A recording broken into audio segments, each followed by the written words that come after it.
Nathanaël, donc je dirige donc les programmes d'accompagnement à la création et au développement d'entreprises pour la ruche développement. Nous sommes situés au Bazar Saint-Sauveur, 292 rue Camille Guérin.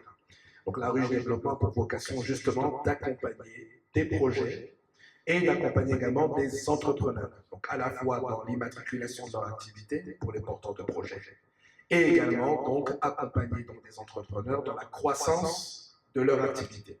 C'est dans ce cadre-là, effectivement, que nous accompagnons donc la société Nastar pour l'accompagner notamment sur la croissance du chiffre d'affaires, le recrutement et aussi la levée de fonds, qui sont pour nous trois axes majeurs pour accompagner donc la croissance d'une activité. Après cette brève introduction donc, de ma structure, j'en profite, puisque j'ai en face de moi des entrepreneurs majoritairement et également des porteurs de projets. J'ai dit à Nastar que je suis un petit peu une bête. J'aime toujours effectivement partager certaines choses de manière un peu particulière. Alors je vais vous poser une question, mesdames et messieurs. La qualité d'une vie entrepreneuriale dépend de quoi, d'après vous? Allez-y. Monsieur? Je dirais de la détermination. La détermination? Pour vous? La communication? L'organisation? Très bien. Un dernier élément? La stratégie. L'envie. L'envie. Je vais vous donner ma réponse. Okay? Je ne dis pas qu'elle est meilleure que vous. Je ne dis pas que la vôtre est meilleure que la mienne. Mais voici ma réponse. La qualité d'une vie entrepreneuriale dépend des questions que l'entrepreneur se pose. Je répète, la qualité d'une vie entrepreneuriale dépend des questions que l'entrepreneur se pose. Coluche disait que les portes du succès s'ouvrent à celles et ceux qui savent la pousser. Ce matin, vous avez poussé une porte. Nastar également a poussé sa porte. Et il se trouve parmi vous des personnes que vous connaissez, ou que vous, ça se trouve, c'est peut-être même vous-même, qui avez l'ambition également de pousser votre propre porte. Et Manzara, effectivement, a évoqué quelque chose d'extrêmement important, c'est qu'il faut absolument être accompagné. Donc, tout ce que vous allez faire, vous devez être accompagné. Je terminerai mon propos en disant quatre choses. À côté donc de cette activité, je suis également entrepreneur. Et j'ai pour habitude de dire ceci. Pour se lancer dans l'entrepreneuriat, il faut d'abord être accompagné en tant qu'entrepreneur. On ne peut pas se lancer dans l'entrepreneuriat sans se développer en tant qu'entrepreneur. Se développer en tant qu'entrepreneur demande quatre choses. Un, il faut être passionné. Soyez passionné par ce que vous faites. Ne vous levez pas en vous disant que ce matin, j'ai vu une publication, j'ai vu telle femme, tel homme réaliser telle chose. Si lui l'a fait, je peux le faire. C'est extrêmement cumulé. Soyez passionné par ce que vous faites. La deuxième chose, soyez résilient. Vous devez absolument continuer. Peu importe ce qui arrive. Que vous ayez des échos derrière l'oreille. Que vous ayez un retard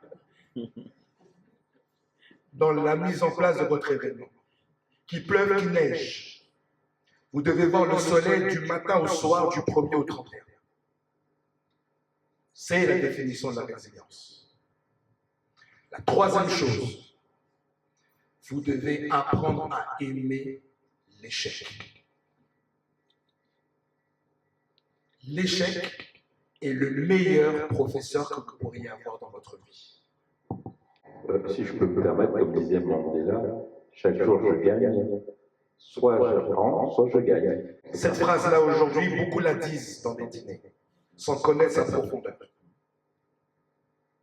Parce qu'on peut effectivement regarder des vidéos de motivation, écouter des podcasts, on a un enthousiasme qui est élevé, mais à la sortie de ça, Il y a quelqu'un qui nous agresse avec un couteau. Il y a une carte bleue qui ne fonctionne plus. Il y a un mari qui n'a pas fait sa vaisselle. Et tout ça impacte votre motivation. Vous devez apprendre à aimer l'échec.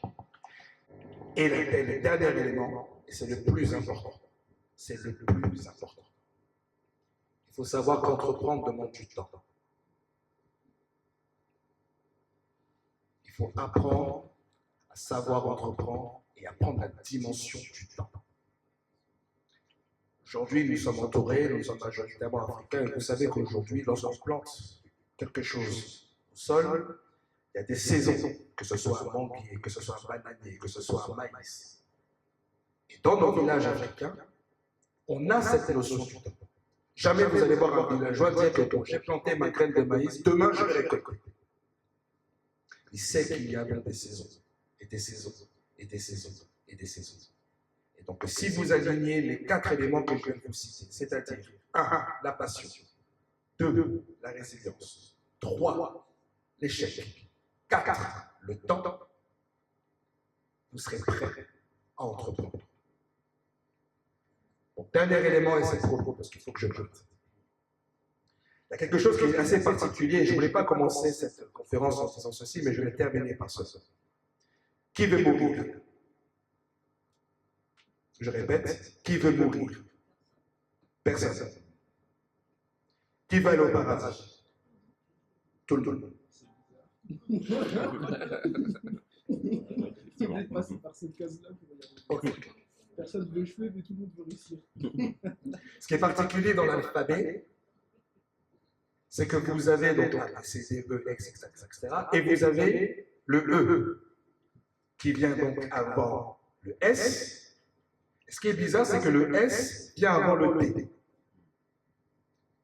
E, c'est l'échec. Vous devez d'abord échouer. C'est obligatoire. Quelqu'un vient me dire, j'ai jamais échoué, il n'a jamais réussi. Donc vous devez d'abord échouer.